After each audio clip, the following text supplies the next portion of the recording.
Channel 12 News with David Davis and Sally Severson. A man who became a household name around the world for unthinkable violence dies a violent death in a Wisconsin prison. Good afternoon, everyone, and thank you for being with us. Serial killer Jeffrey Dahmer is dead, attacked this morning at Columbia Correctional Institution, where he was serving 16 consecutive life sentences. In addition, Jesse Anderson, serving a life term for killing his wife, was also seriously injured, reportedly attacked by the same inmate. Andrew Bohag from our sister station in Madison, attending a news conference just moments ago with prison officials, joins us now from Madison. Andy, what's the latest? Well, the latest is basically a chronology of what happened this morning. Apparently at 7:50 this morning at Columbia Correctional, Jeffrey Dahmer, Jesse Anderson, and a third inmate went to work in a gymnasium area. Dahmer had been cleared to be part of this custodial crew about 3 weeks ago. At 8:10, 20 minutes later, Dahmer's body was discovered in a staff bathroom on one side of the gym. Jesse Anderson was discovered hurt seriously in an inmate bathroom on the other side of the gymnasium. Apparently, Mr. Dahmer had been attacked first in the staff bathroom. He was apparently in a pool of blood, according to correctional officials, and they're not sure what kind of weapon may have been used. There was blood on various cleaning implements. A broom handle was found. We're not sure, though, if that was a weapon or if a weapon was even used. The third inmate on that cleaning crew is the inmate who is the suspect in these beating deaths. Apparently, he lived in the same housing unit as Jeffrey Dahmer at Columbia Correctional. Jesse Anderson did not live in that same housing unit. There were 6 people in the gymnasium at the time, 3 inmates, 2 correctional officers, and a recreational administrator who was in a nearby office. Mike Sullivan, Secretary of the Department of Corrections, said today that at this point he had no information about whether or not anyone witnessed the attacks. Apparently, though, he's going to have more information this afternoon. A 3 p.m. news conference has been called here in Madison.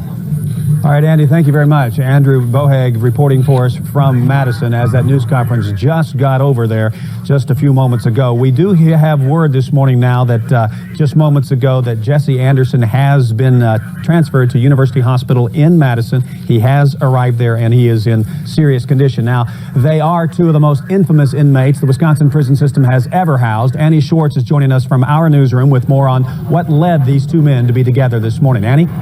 Well, David, you could say that it's the final chapter in the case that put a black mark on the city of Milwaukee. It was July 1991, a horrific discovery. 17 young men murdered and dismembered, many of their remains found in the apartment of Jeffrey Dahmer at 25th and Kilbourne in Milwaukee. Now, Dahmer confessed to picking up young men at gay bars and young boys and lured them into his apartment where he strangled and dismembered them and engaged in cannibalism. Skulls and other parts of the body were found in his apartment. Dahmer pleaded guilty to the murders that spanned 10 years in Ohio and Wisconsin. His insanity defense was unsuccessful at his trial in January 1992. He was serving 16 consecutive life sentences at Columbia Correctional in Portage.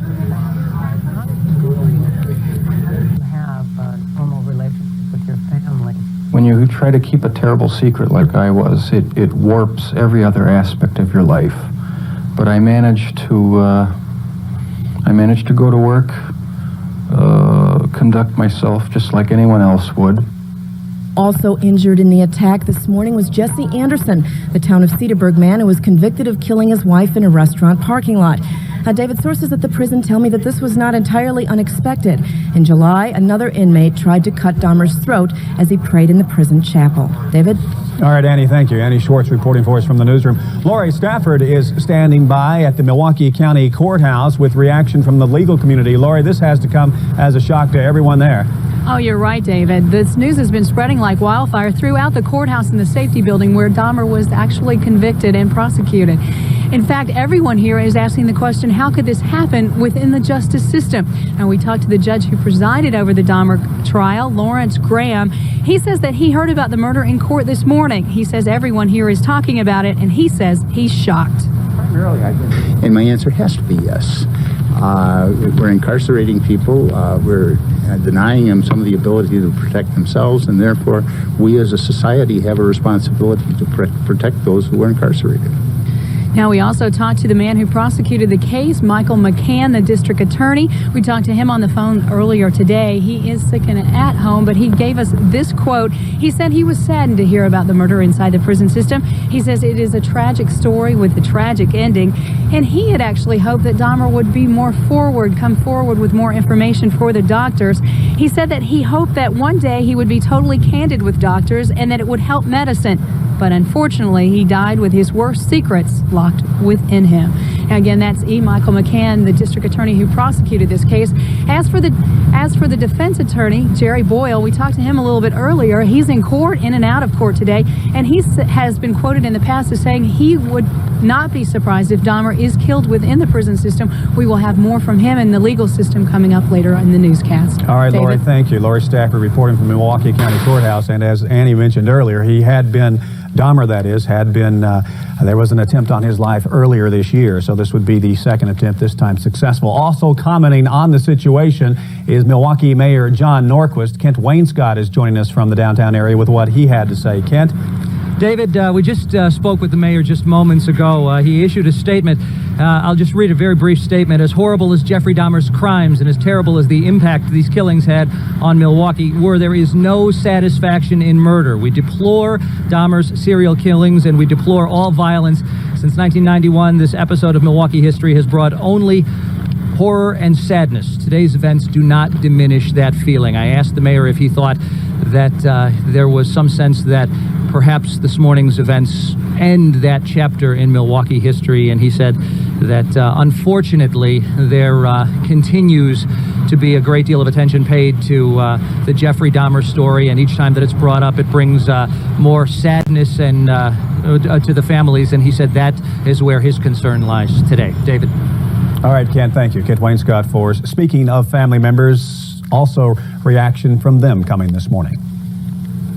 That don't mean because he's got killed that don't mean our grief is over. Yeah, it's because still there. If you've never lost a child, you don't know how that just see. It looked like he just come into my life and just reaching and just pulled my heart out, just twisted everything apart. And by him being dead, that still don't stop because it was done before he died. To me, it just looked like the hurt is worse now because he's not suffering like we are. We have been through a lot of suffering.